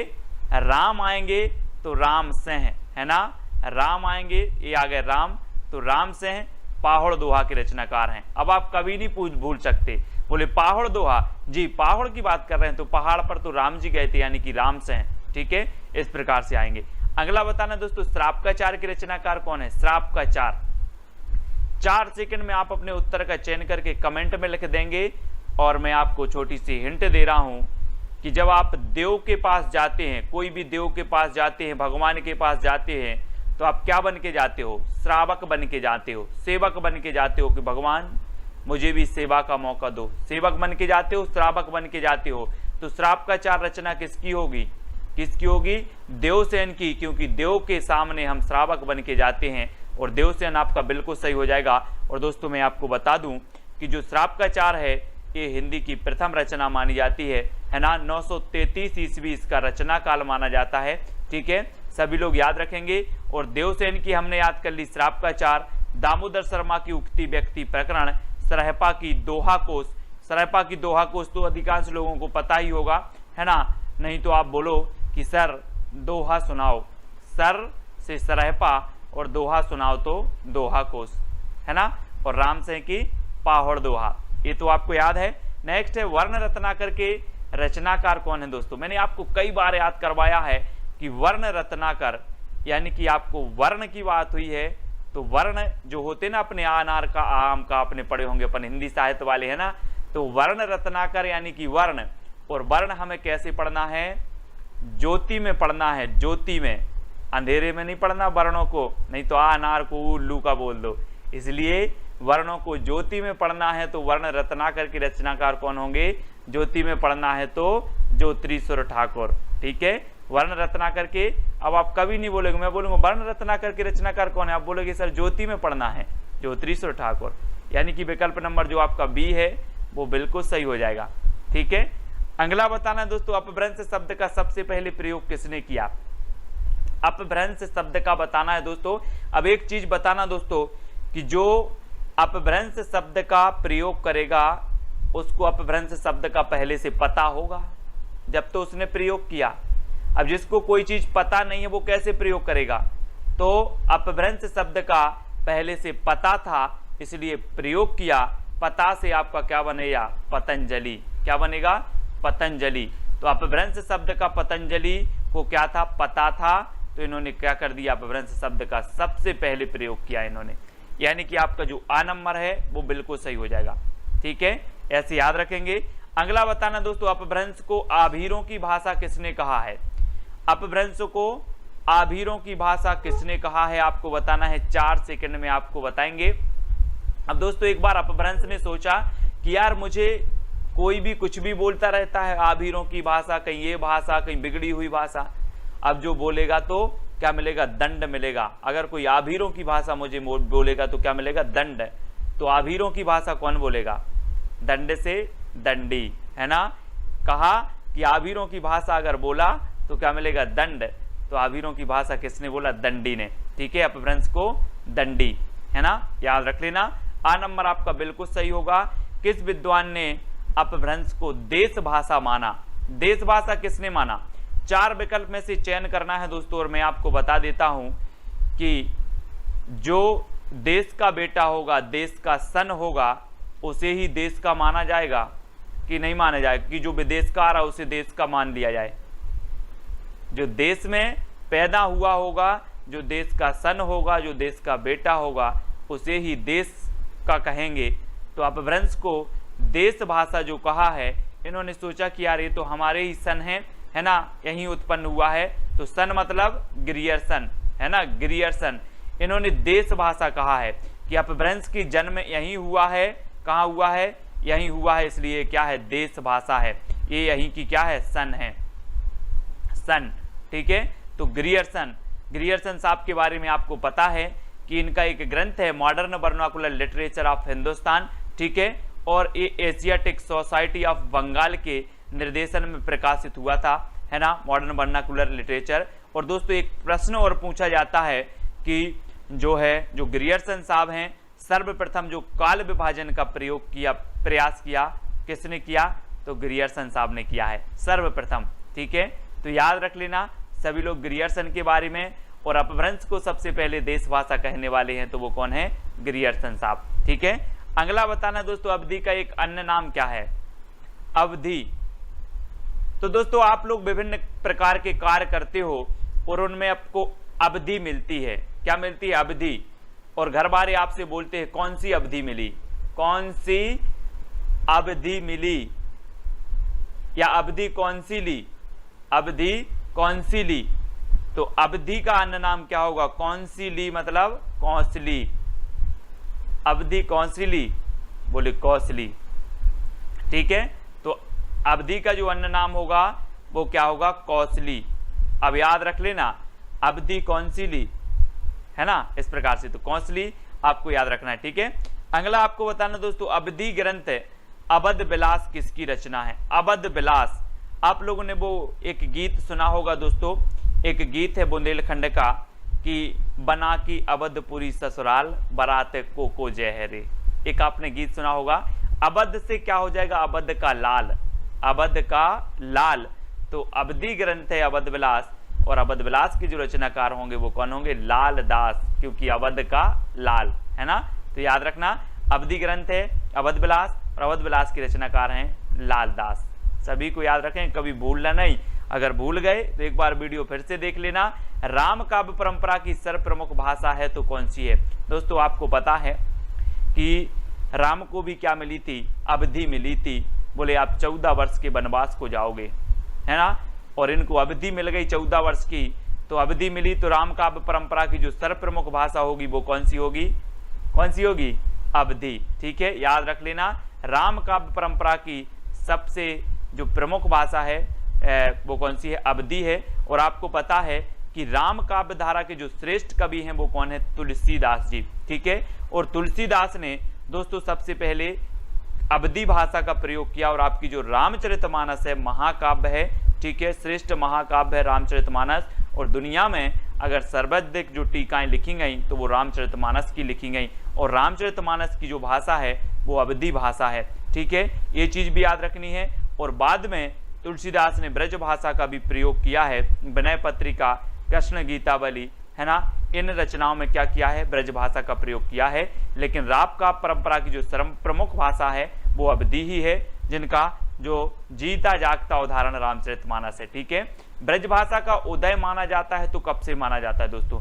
अब आप लोग कहते हैं कि हमें ब्रज जाना है, कन्हैया की जन्मभूमि जाना है, कन्हैया जी के दर्शन करने जानी है, इस प्रकार से बोलते ना, है ना। तो ब्रज अगर जाना है आपको तो अब भूल जाना कि 2-5 रुपए में पहुंच जाओगे, अब सीधे 1000 लगेंगे आपको। कितने लगेंगे? 1000 लगेंगे। तो ब्रज भाषा का उदय कब होगा? कब होगा? 1000 ईस्वी, 1000 ईस्वी के आसपास ब्रज भाषा का उदय माना जाता है। यानी कि आपका जो विकल्प नंबर 1 है वो बिल्कुल सही हो जाएगा, 1 नंबर, ठीक है। अगला प्रश्न देखते हैं दोस्तों, पश्चिमी हिंदी का विकास अपभ्रंश के किस रूप से हुआ है? ये दोस्तों हम आपको आज पूरी अच्छे से बता रहे हैं, है ना। पश्चिमी हिंदी, पश्चिमी हिंदी आपको पता है पश्चिमी से क्या होगा? पश्चिमी हिंदी का विकास बनाना है। पश्चिमी से यहाँ पर देखो ये भारत का नक्शा दिया है, ये आपका पूर्वी क्षेत्र है और ये पश्चिमी क्षेत्र है। और पश्चिमी क्षेत्र में कौन सा आता है? गुजरात। और गुजरात में आपको पता है शेर बहुत हैं, शेर बहुत हैं। पश्चिमी राज्य गुजरात और गुजरात में शेर बहुत हैं। तो पश्चिमी हिंदी का जो विकास माना जाएगा वो कैसे माना जाएगा? शेर से सौर सैनी, है ना, सौर सैनी अपभ्रंश से कौन सी निकली? पश्चिमी हिंदी, ठीक है, याद रख लेना है ना। सौर सैनी अपभ्रंश से पश्चिमी हिंदी आई। और मागधी से कौन सी आई? मागधी, मागधी से आई दोस्तों आपकी कौन सी? बिहारी का बंगला ओड़ा असमिया में। इसका एक कोड है वो आपको याद रखना है, बिहारी का बंगला ओड़ा असमिया में, बंगला ओड़ा असमिया, ठीक है, ये याद है आपको और होगा। तो बिहारी से बिहारी हिंदी, ठीक है, और बंगला ओड़ा से उड़िया और असमिया, है ना, ये जो है ये कैसे आई? मागधी से आई, है ना। तो याद रख लेना है, मगध में बिहारी का बंगला ओड़ा असमिया, मगध से बन जाएगा आपका मागधी, है ना। और बिहारी हिंदी, बंगला, उड़िया और असमिया ये सभी कौन से निकली हैं? मागधी से, है ना। और पश्चिमी हिंदी से सौर सैनी से पश्चिमी हिंदी, ठीक है, याद रख लेना। अर्धमागधी से कौन सी निकली? पूर्वी हिंदी, अर्धमागधी से पूर्वी हिंदी, ठीक है। ब्राचड़ से कौन सी निकली? सिंधी निकली, सिंधी। तो ये तो हो गई आपकी इनसे निकलने वाली भाषाएं। फिर दोस्तों आपको पश्चिमी हिंदी से भी पढ़ना है। पश्चिमी हिंदी से जो निकली आपकी निकली कौन कौन सी? पश्चिमी हिंदी की बात करें तो आपकी निकली दोस्तों गुजराती, कौन सी निकली? गुजराती, राजस्थानी, है ना, सॉरी राजस्थानी, गुजराती और पश्चिमी हिंदी, ठीक है, ये निकली आपकी काय से, सौर सैनी से। तो आपको याद रख लेना है, सौर सैनी से पश्चिमी हिंदी, गुजराती और राजस्थानी, ठीक है। और पश्चिमी हिंदी से जो निकलने वाली थी उनका भी मैंने आपको कोड बनाया था, कानों के खड़ी बुंदेली ब्रजभान हरि के पास। कानों से आपकी कन्नौजी, खड़ी से खड़ी बोली, है ना, बुंदेली से बुंदेली, ब्रज से ब्रज, हरि से हरियाणवी, है ना। और इस प्रकार से आपको याद रख लेना, ये पश्चिमी हिंदी की भाषाएं हैं, है ना। गुजराती और राजस्थानी आपकी ये अलग हैं। राजस्थान की भी है आपकी मेवाती है ना, जयपुरी, इस प्रकार से आपको राजस्थानी की भी हैं। फिर आपकी पूर्वी हिंदी आती है दोस्तों। तो पूर्वी हिंदी की आपकी कौन कौन सी हैं, मैंने कोड बनाया था, अब छत्तीसगढ़ी, आ से अवधी, बा से बघेली और छत्तीसगढ़ी से छत्तीसगढ़ी, है ना। तो अब छत्तीसगढ़ी ये पूर्वी हिंदी की हैं। पश्चिमी हिंदी की कानों के खड़ी बुंदेली ब्रजभान हरि के पास, ठीक है। तो इसका कोड हो जाएगा। और मगध में बिहारी का बंगला उड़ा, असमिया में ये मागधी का हो जाएगा, वो बराचड़ से सिंधी निकली है, ठीक है। इसको हम आपको जब व्यवस्थित पढ़ाएंगे एक बार, हिंदी की कौन से क्या निकली है, कौन सी कब से, क्योंकि एक दो प्रश्न यहाँ से आपके बन जाते हैं, तो आपको याद हो जाएगा, ठीक है। अब आपको बताना राधा माधव विलास की रचनाकार कौन है, राधा माधव विलास की रचनाकार। अब दोस्तों आपको नहीं लग रहा कि राधा और माधव को क्या बोलते हैं, श्री कृष्ण, तो राधा कृष्ण बोल दो सीधे सीधे। तो राधा माधव इनकी हम क्या करते हैं, जय करते हैं, जय, राधा माधव की जय। तो राधा माधव विलास किसकी रचनाकार कौन होंगे, जय की है तो जयराम, जय की है तो जयराम, राधा माधव विलास की रचनाकार जयराम, यानी सी नंबर आपका बिल्कुल सही हो जाएगा यहाँ पर। अगला क्वेश्चन है दोस्तों, स्नेह लीला के रचनाकार कौन है। अब स्नेह लीला की बात आई है तो आपको पता है कि सृष्टि के रचयिता कौन है, विष्णु, सृष्टि के रचयिता विष्णु। और विष्णु जी अपनी जो सृष्टि है, सृष्टि के एक एक जीव से स्नेह करते हैं, सभी से स्नेह करते हैं, कौन, विष्णु जी। तो स्नेह लीला के रचनाकार कौन होंगे, विष्णुदास, ठीक है। स्नेह लीला के रचनाकार विष्णुदास, यानी कि आ नंबर आपका बिल्कुल सही हो जाएगा। अगला बताना दोस्तों, रानी केतकी की कहानी के रचनाकार कौन है। बहुत ही बढ़िया है, उदयभान चरित इसे कहा जाता है, ठीक है। इसका दूसरा नाम है उदयभान चरित, रानी केतकी की कहानी, है ना। और दोस्तों आपको पता है कि रानी केतकी की कहानी इंसान ने ही नहीं अल्लाह ने भी सुनी। रानी केतकी की कहानी इंसान ने ही नहीं अल्लाह ने भी सुनी। तो इसके रचनाकार कौन होंगे, इंसा अल्लाह खां, है ना, इंसा अल्लाह खां, याद रख लेना। रानी केतकी की कहानी इंसान ने ही नहीं अल्लाह ने भी सुनी, तो इंसा अल्लाह खां। हिंदी साहित्य का दूसरा इतिहास के रचनाकार कौन है, दूसरा इतिहास के रचनाकार बताना है दोस्तों। और 4 सेकंड में आप अपना उत्तर का चयन करेंगे। और मैं आपको बता देता हूं दोस्तों कि जो साहित्यकार हैं वो कहते हैं कि भगवान एक ही साहित्य लिखने में तो पसीना आ गया, आप दूसरे साहित्य की बात कर रहे हो। बच्चों का काम थोड़ी है, बच्चों का काम थोड़ी है दूसरा साहित्य लिखना। तो हिंदी साहित्य का दूसरा इतिहास कौन लिखेंगे, उत्तर आपको ही बताना है, कौन लिखेंगे, डॉक्टर बच्चन से, याद रख लेना है ना। साहित्यकारों ने कहा कि एक इतिहास लिखने में पसीना आ गया, दूसरा इतिहास की बात कर रहे हो, बच्चों का काम है क्या, तो डॉक्टर बच्चन से दूसरा इतिहास, ठीक है। अब याद हो गया होगा दोस्तों। एक और पूछा जाता है हिंदी साहित्य का आधा इतिहास, तो आधा इतिहास ये सुमन राजे का है, किसका है, सुमन राजे का। और आपने देखा होगा दोस्तों कि जो सुमन मतलब होता है क्या, फूल, और फूल किसी को आधा नहीं दिया जाता, नहीं तो कहा कि फूल लिया है आधा इसको दे दो और आधा उसको दे दो, ऐसा होता कहीं नहीं होता। तो सुमन राजे का क्या है, हिंदी साहित्य का आधा इतिहास, और आधा नहीं दिया जाता कभी, सुमन, है ना, फूल, तो याद रख लेना। हजारी प्रसाद द्विवेदी की बात करें तो हिंदी साहित्य का आदिकाल भी है, हिंदी साहित्य की, है ना, भूमिका भी है, हिंदी साहित्य की भूमिका याद रखेंगे सभी लोग। हिंदी साहित्य का उद्भव एवं विकास है हजारी प्रसाद द्विवेदी का, है ना। रामचंद्र शुक्ल जी का तो है ही हिंदी साहित्य का इतिहास। तो ये सारे इतिहास ग्रंथ हैं। नेक्स्ट आपसे पूछा जाता है कीर्ति लता के रचनाकार कौन है। और दोस्तों 4 सेकंड में आप अपना उत्तर तो चयन करेंगे। और मैं आपको बता दूं कि कीर्ति कब फैलती है, कोई व्यक्ति मूर्ख है और कोई विद्यावान है तो किसकी कीर्ति फैलेगी, विद्यावान की फैलेगी ना, जिसमें विद्या है उसी की कीर्ति फैलेगी। तो कीर्ति लता के रचनाकार कौन होंगे, विद्यापति, है ना। और दोस्तों इस कीर्ति में इन्होंने क्या किया था, राजा कीर्ति सिंह की यशोगाथा का वर्णन किया था, है ना। और विद्यापति की ये 3 रचनाएं प्रमुख मानी जाती हैं दोस्तों। इनकी एक रचना है पदावली। पदावली जो है इनकी मैथिली में रचना है। ये पूछी जाती है विद्यापति की कौन सी रचना मैथिली में है, तो इनकी जो पदावली है ये मैथिली में है। और इनकी कीर्ति लता और कीर्ति पताका ये 2 रचनाएं अबहट्ट में हैं, ठीक है। कीर्ति लता और कीर्ति पताका अबहट्ट भाषा में है, तो इनको आपको याद रखना है। और चंद्रबरदाई के बारे में तो पता है आपको कि ये हिंदी के प्रथम महाकवि हैं, है ना, याद रख लेना है। और राउलबेल एक रचना है चंपू काव्य, उसकी रचनाकार रोड़ा कवि हैं, है ना। ढोला मारूरा दुहा जिसकी रचनाकार कुशल लाभ हैं, है ना। और इनकी रचना हमें पढ़ना है पदलता पताका। पदलता पताका, पदावली, कीर्ति लता, कीर्ति पताका, ठीक है। इस प्रकार से अगला बताना है दोस्तों, अभिमान मेरु किसे कहा जाता है। दोस्तों आपको पता है कोई आदमी के पास जब धन बहुत हो जाता है, कोई अच्छी संपत्ति हो जाए, उन्हें अभिमान हो जाता है, अरे यार अभिमान हो गया, अहंकार हो गया, है ना। ऐसे ही पुष्प ने कहा कि मुझे तो देवताओं के ऊपर चढ़ाया जाता है, मेरी तो माला बनाई जाती है।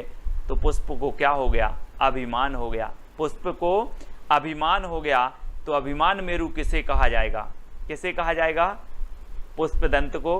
पुष्पदंत ने दोस्तों अपने आप को अभिमान मेरु का। ऐसा भी क्वेश्चन आता है निम्न में से बताइए कौन सा कवि अपने आप को, कौन से कवि ने अपने आप को अभिमान मेरु की उपाधि दी थी, तो पुष्पदंत, है ना। इनका एक आपने पढ़ा होगा महापुराण, महापुराण ग्रंथ है पुष्पदंत जी का, बहुत ही श्रेष्ठ है पुष्पदंत जी का महापुराण, है ना। तो इन्होंने अभिमान मेरु कहा था, ऐसे ही पुष्प को भी अभिमान हो गया, इस प्रकार से याद रख लेंगे, है ना। तो आ नंबर आपका बिल्कुल सही होगा। कुमारपाल प्रतिबोध की रचनाकार कौन है, कुमारपाल प्रतिबोध। अब 4 विकल्प हैं, 2 सेकंड आपके पास हैं। और आपको पता है दोस्तों कुमार आ रहा है यहाँ पर, कुमार। तो आजकल के जो कुमारे लड़का रहते, कुमारे लड़का, है ना, आजकल के जो कुमार हैं वो सोमरस का प्रयोग बहुत कर रहे हैं। काय का प्रयोग कर रहे हैं, सोमरस। सोमरस आप लोग समझते होंगे, और सोमरस का प्रयोग कर रहे हैं। तो कुमारपाल प्रतिबोध के रचयिता कौन होंगे, कौन होंगे, सोमप्रभ सूरी, है ना। क्योंकि कुमार लोग सोमरस का प्रयोग कर रहे हैं, इसलिए कुमारपाल प्रतिबोध के रचनाकार सोमप्रभ सूरी, यानी विकल्प नंबर आपका ए जो है वो बिल्कुल सही हो जाएगा। कि श्री संप्रदाय की स्थापना किसने की थी। जी हाँ दोस्तों, 2 सेकंड में आप अपने उत्तर का चयन करें। जब तक मैं आपको बता देता हूं कि पुष्टि मार्ग के प्रवर्तक कौन थे, वल्लभाचार्य, है ना। सरहपा की एक रचना है दोहा कोश, ठीक है ना, सभी को पता है दोहा कोश है सरहपा की रचना। और आपका उत्तर हो जाता है श्री संप्रदाय की, क्या हो जाता है, रामानुजाचार्य, है ना, रामानुजाचार्य। और दोस्तों आपको पता होगा कि देश के कोने कोने में हम क्या बोलते हैं, श्री, फिर क्या लगाते हैं, राम, क्या करते हैं, श्री राम। तो श्री संप्रदाय के साथ हमने राम जोड़ दिया, तो श्री संप्रदाय के कौन होंगे, रामानुजाचार्य, श्री राम, है ना। तो रामानुजाचार्य, श्री संप्रदाय के रामानुजाचार्य, ठीक है। विशिष्ट अद्वैतवाद के रामानुजाचार्य, ठीक है। वैष्णव आचार्य थे, इन्होंने वैष्णव धर्म का क्या किया, प्रचार प्रसार किया, रामानुजाचार्य ने, ठीक है। ये चीज याद रखनी है दोस्तों। आपको बताना है प्रबंध चिंतामणि के रचनाकार कौन है, प्रबंध चिंतामणि। तो 2 सेकंड में आप अपने उत्तर का चयन करेंगे, और आपका बिल्कुल सही आंसर क्या हो जाएगा, मेरुतुंग, मेरुतुंग। प्रबंध चिंतामणि के रचनाकार कौन है, मेरुतुंग हैं। और दोस्तों आपको पता है कि हमारे देश में विभिन्न प्रकार के मेरु यानी पर्वत हैं, है ना, पर्वत शिखर है ना, हमने विभिन्न प्रकार के।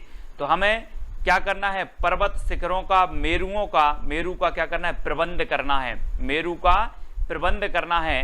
तो मेरु की हमें चिंता करनी पड़ेगी। जैसे हमारा लद्दाख का पठार है, लद्दाख के पठार में मेरु हैं और उनकी हमें चिंता करनी पड़ेगी, नहीं तो छीन लेंगे लोग, है ना। तो इसलिए मेरु की चिंता करना है हमें और उनका प्रबंध करना है। तो प्रबंध चिंतामणि के रचनाकार कौन होंगे, मेरुतुंग, ठीक है, याद रखेंगे। आ नंबर आपका बिल्कुल सही है। रोड़ा कवि की एक रचना है कौन सी, राउलबेल। राउलबेल है दोस्तों, शिलांकित कृति मानी जाती है, शिलांकित कृति, ठीक है। तो इसको याद रख लेना है, राउलबेल की, रोड़ा कवि की राउलबेल शिलांकित कृति मानी जाती है, ठीक है। अगला देखते हैं दोस्तों, अगला जो अपना प्रश्न है वो क्या है, उसको देखते हैं। पृथ्वीराज रासो की रचना विधान में सर्वाधिक विवादास्पद पक्ष कौन सा है? 2 सेकंड में आप अपने उत्तर का चयन करेंगे। और आपको पता है कि पृथ्वीराज रासो चंद्रबरदाई जी का महाकाव्य है। पृथ्वीराज रासो हिंदी का प्रथम महाकाव्य है। चंद्रबरदाई हिंदी के प्रथम महाकवि हैं। चंद्रबरदाई पृथ्वीराज रासो में 69 सर्ग हैं। ठीक है, इसमें जो सर्ग है, सर्ग को क्या कहा जाता है? समय कहा जाता है। ये चीज आपको पता है। आदिकाल में अगर पूछा जाता है कि छंदों का अजायब घर किसे कहा जाता है, तो पृथ्वीराज रासो को कहा जाता है। अब पृथ्वीराज रासो के जो है प्रमाणिक होने पर संदिग्ध है। विभिन्न लोगों ने, विभिन्न विद्वानों ने अलग अलग मत प्रकट किए हैं। यहाँ पर पूछा है कि सर्वाधिक विवादास्पद पक्ष कौन सा है, तो आपका सही उत्तर क्या हो जाएगा? इसकी ऐतिहासिकता। और आपको पता है दोस्तों कि पृथ्वी की ऐतिहासिकता पर भी विवाद है। कोई कहता है कि इस पृथ्वी के सृष्टिकर्ता विष्णु जी हैं। कोई कहता है, विज्ञान कहता है कि बिग बैंग सिद्धांत के द्वारा पृथ्वी एक क्या थी? आग का गोला थी, पिंड थी, उसके फटने से विभिन्न ग्रह बने, पृथ्वी का निर्माण हुआ। तो पृथ्वी की ऐतिहासिकता पर क्या है? विवाद है। तो पृथ्वीराज रासो की भी ऐतिहासिकता पर क्या होगा? विवाद होगा। ये क्वेश्चन कई बार पूछा गया है।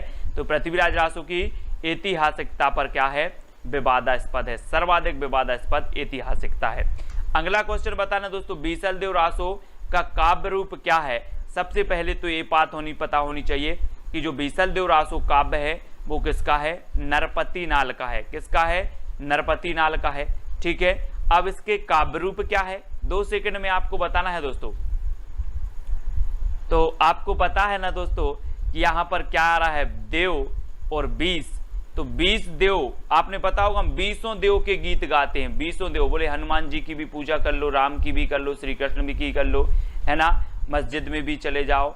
20 देवों की हम क्या करते हैं? पूजा करते हैं। करते कि नहीं करते? तो पूजा करते हैं और गीत गाते हैं। गीत गाते हैं। तो बीसलदेव रासो का जो काव्य रूप होगा वो क्या होगा? गीति काव्य।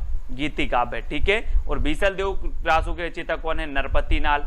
ठीक है, और बीसलदेव रासो जो है दोस्तों आपको पता है ये अजमेर के शासक के संबंधित है। ठीक है, अजमेर के शासक थे विग्रहराज।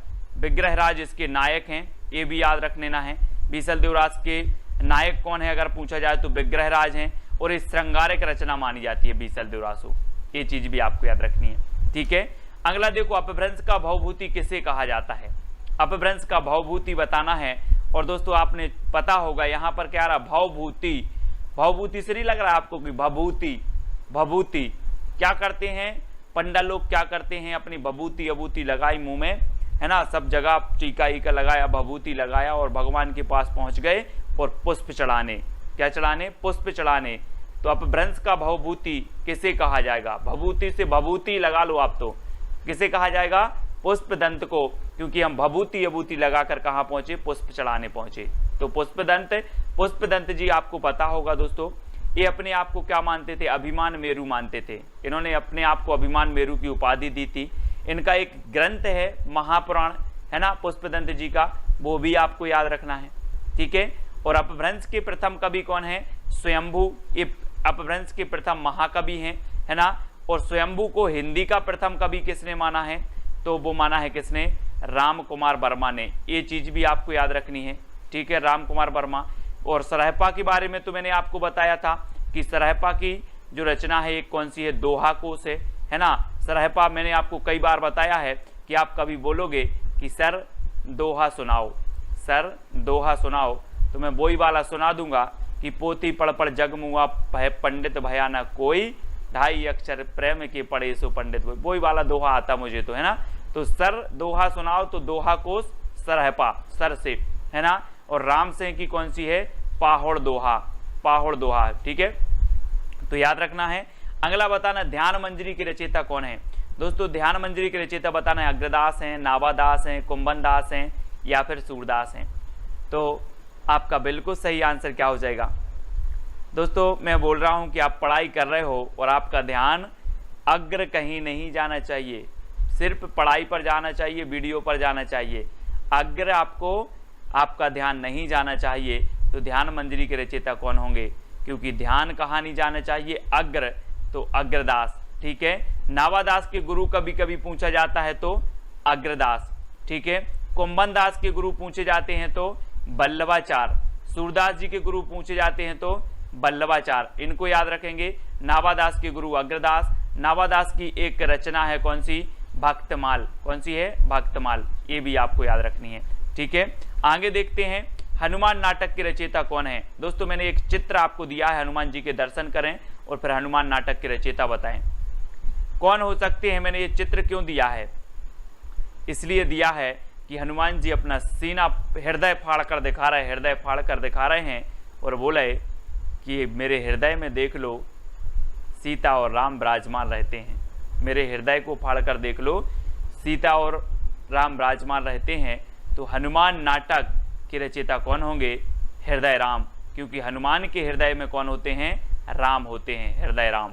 तो आ नंबर आपका बिल्कुल सही हो जाएगा। अब कभी भी आपसे पूछा जाएगा हनुमान नाटक के रचयिता कौन है, तो हनुमान की बात आई है, बोले हृदय राम, हनुमान तो हृदय में राम को रखते हैं, ठीक है। तो आ नंबर आपका बिल्कुल सही हो जाएगा। अगला बताना है दोस्तों बरबे रामायण के रचयिता कौन है, बरबे रामायण।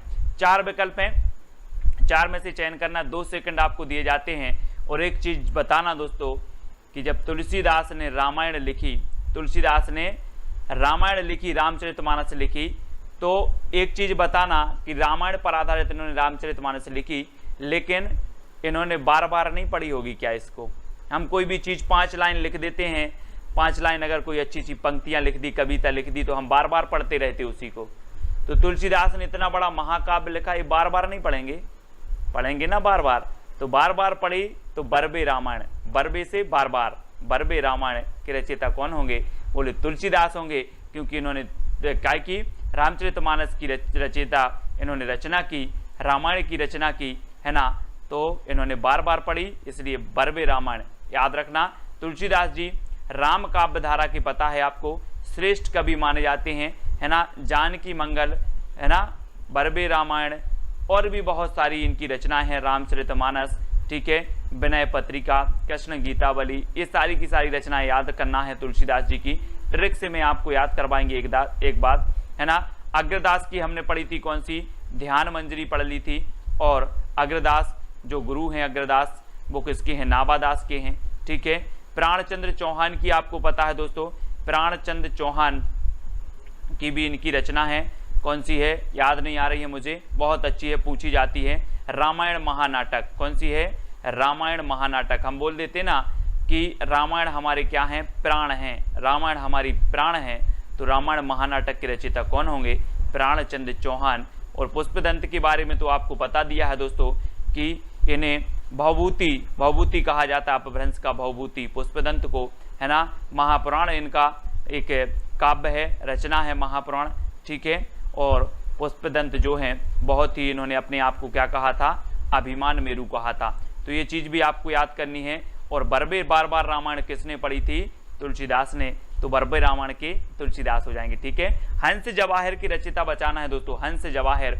यहाँ पर जवाहर हीरा जवाहरात रखे हैं यहाँ पर, और आप कहीं गए हो काम करने और यहाँ से आपके जो हंस जवाहर क्या हो गए, गोल हो गए, जवाहर गोल हो गए। आपने पूछा कि जवाहर कहाँ गए, तो बोले हंस जवाहर खा गया, हंस जवाहर खा गया। क्यों खा गया, हमें विश्वास नहीं है, बोले कसम से हंस जवाहर खाए गया। तो कसम से तो कासिम शाह है, हंस क्या खा गया, जवाहर खा गया। तो कासिम शाह की हंस जवाहर, है ना। नूर मोहम्मद की अनुराग बांसुरी, है ना। शेख नबी की ज्ञानदीप, उस्मान की चित्रावली, आपको रचनाएं याद करना है, ठीक है, याद करवा देंगे। सीतायन की रचनाकार कौन है दोस्तों, सीतायन। अब यहाँ पर आया है सीता, और 2 सेकंड आपको बताना है, और ये भी बता देना है कि सीता जी किसकी प्रिया थी, किसकी थी, राम की प्रिया थी और उनकी शरण में रहती थी। बोले हमें आपकी शरण मिल जाए, इससे अच्छा और कुछ नहीं हो सकता मेरे लिए। तो सीतायन किसकी रचना होगी, राम प्रिया, राम की प्रिया कौन थी, सीतायन, है ना, सीता जी थी। तो इसलिए सीतायन राम प्रिया शरणदास, राम प्रिया शरणदास की रचना है सीतायन, कभी नहीं भूलोगे अब आप, है ना। इस प्रकार से याद करना है ना। तो बताना है दोस्तों, भक्ति आंदोलन को ईसाइत की देन किसने कहा है। ईसाइत आप समझते हो, ईस बोल दो आप, तो इसको ईस बोल दो कि ईस की देन। ईश मतलब ईश्वर की देन है, वो तो भक्ति। तो आप लोग बोलते हैं, आपने कई लोगों के मुंह से सुनी होगी कि हम तो ईश्वर के क्या हैं, संतान हैं, हम तो ईश्वर के सन हैं, हम तो ईश्वर के पुत्र हैं, है ना।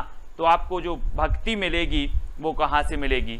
ईश्वर से ही मिलेगी कि नहीं मिलेगी? मिलेगी। जब आप ईश्वर के सन हो तो भक्ति भी आपको ईश्वर से ही मिलेगी। तो भक्ति आंदोलन को ईसाइत की देन किसने माना है? ईश ने ही देन, ईश ने ही दिया है। तो कौन मानेंगे? उनके सन मानेंगे, है ना। किसके? ईश्वर के सन। ईश्वर के सन ने भक्ति आंदोलन को ईश की देन मानी है, ठीक है। तो सन यानी गिरियर्सन, याद रख लेना है सभी लोग। और आपको पता है कि जनता की चित्तवृत्तियों की निराशा की भावना से रामचंद्र शुक्ल ने माना है। हजारी प्रसाद द्विवेदी ने क्या माना कि ये तो स्वाभाविक होना ही था, है ना। और मुस्लिम आक्रमण भी ना हुए होते। रामचंद्र शुक्ल ने कहा था कि मुस्लिम आक्रमण के कारण जनता की चित्तवृत्ति से भक्ति आंदोलन का उदय हुआ, है ना। हजारी प्रसाद द्विवेदी ने इसका स्वाभाविक माना है कि ये तो स्वाभाविक रूप से इसका उदय होना ही था। इस प्रकार से आपको याद रखना है। अगला बताना दोस्तों, भक्ति काल को स्वर्ण युग किसने कहा है? स्वर्ण काल, स्वर्ण काल, यहाँ पर स्वर्ण काल और स्वर्ण युग आपको देखना है दोस्तों, ठीक है। स्वर्ण काल किसने कहा है? तो आपका राइट आंसर क्या हो जाएगा? काल की बात जब आती है काल की, तो आपको याद रख लेना है कि गिरियर्सन, है ना।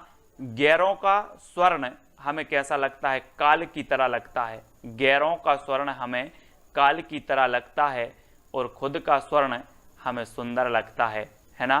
खुद का स्वर्ण हमें स्वर्ण युग लगने लगता है, सुंदर लगने लगता है, लेकिन गैरों का स्वर्ण हमें काल की तरह लगता है। तो याद रखना है इधर से दोस्तों, स्वर्ण काल कहा गिरियर्सन ने। और अगर आपसे कभी पूछा जाए कि स्वर्ण युग किसने कहा, तो स्वर्ण युग किसने कहा? स्वर्ण युग श्याम सुंदर दास ने कहा, क्योंकि जो स्वर्ण युग है वो सुंदर होगा। काल होगा जो, तो काल की तरह देखेंगे गैरों के स्वर्ण को, ठीक है। हजारी प्रसाद द्विवेदी ने भक्ति काल को लोक जागरण कहा। क्या कहा? लोक जागरण। इसको भी आपको याद रखना है। और दोस्तों रामचंद्र शुक्ल ने क्या कहा? तो इन्होंने भक्ति काल कहा, ठीक है। ये चीज आपसे कभी पूछी जाती है, याद रखना। स्वर्ण काल गिरियर्सन ने, स्वर्ण युग श्याम सुंदर दास ने, है ना। लोक जागरण काल हजारी प्रसाद द्विवेदी ने और भक्ति काल रामचंद्र शुक्ल ने। तो ये सारी जानकारी आपको याद रखनी है। और कभी आपसे पूछा जाए स्वर्ण युग किसने कहा और ऑप्शन में श्याम सुंदर ना हो तो गिरियर्सन लगा देना, ठीक है, याद रखना। अगला बताना दोस्तों, आलवार शब्द का अर्थ क्या होता है? आपको पता है कि आलवार भक्तों की संख्या कितनी मानी गई? 12। हमने कैसे याद किया था? यहाँ पर दिया है 12, यहाँ पर क्या दिया? 12, तो 12 से 12। आलवार भक्तों की संख्या कितनी है? 12, ठीक है। अब आलवार शब्द का अर्थ बताना है दोस्तों, क्या होता है। आप लोग के लिए मैं एक छोटी सी हिंट दे रहा हूं कि आप जितनी बार भी आलवार ट्रिकी वीडियो देखते हो और आप क्या हो जाते हो? मग्न हो जाते हो।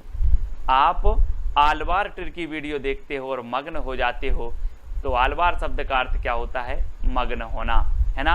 बोले सर मैं तो आलवार आपका ट्रिकी वीडियो देखता हूं और मग्न हो जाता हूं, है ना। तो मग्न होना आलवार का अर्थ होता है। और आलवार भक्तों की संख्या थी 12। डॉक्टर हजारी प्रसाद द्विवेदी ने सूफी काव्यधारा की प्रथम रचना किसे माना है?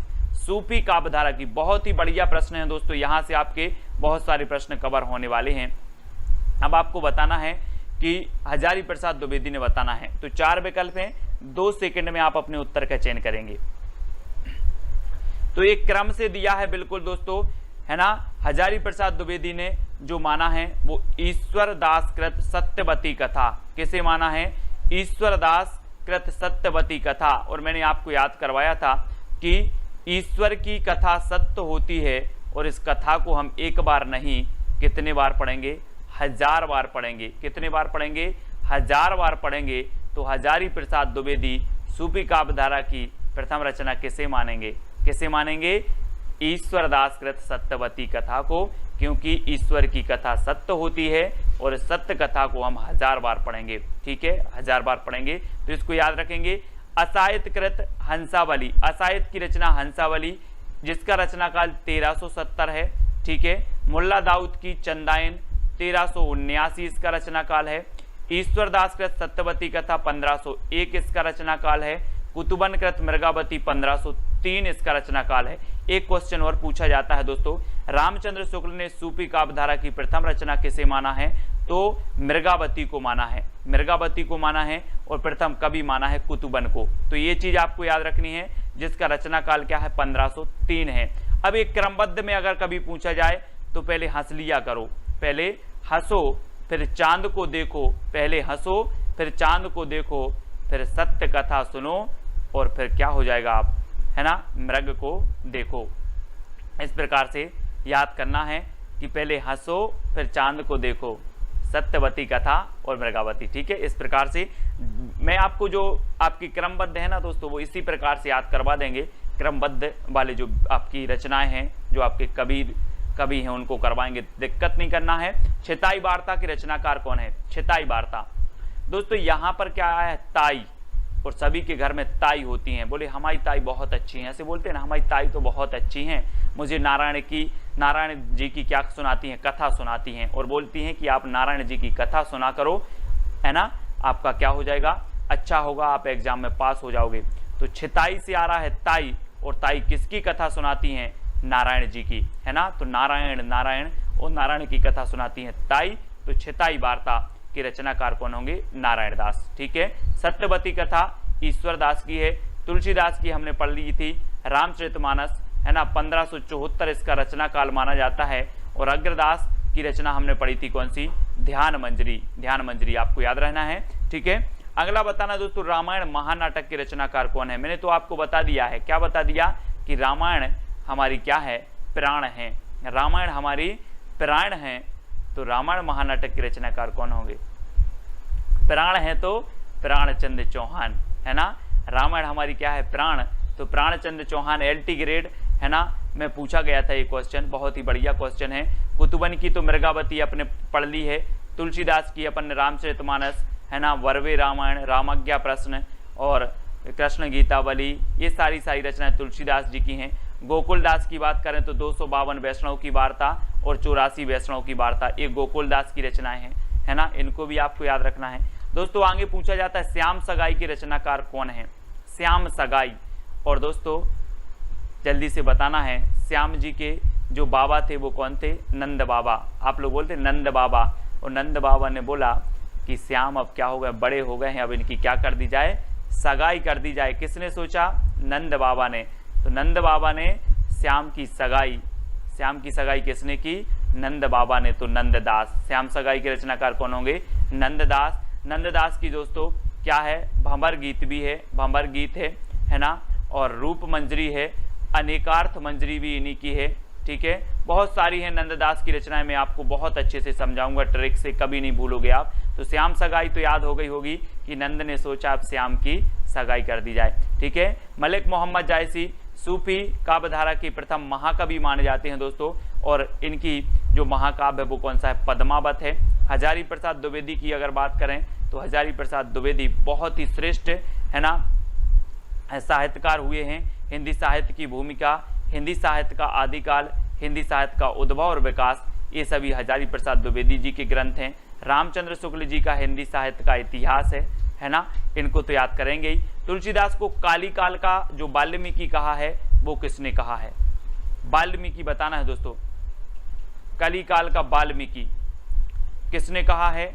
जल्दी बताओ, काली काल का वाल्मीकि किसने कहा है? तो आपको पता है दोस्तों कि हम बोलते हैं काल आ गया। क्या आ गया? काल आ गया। तो काल कहाँ से आता है? धरती में से कि नभ से?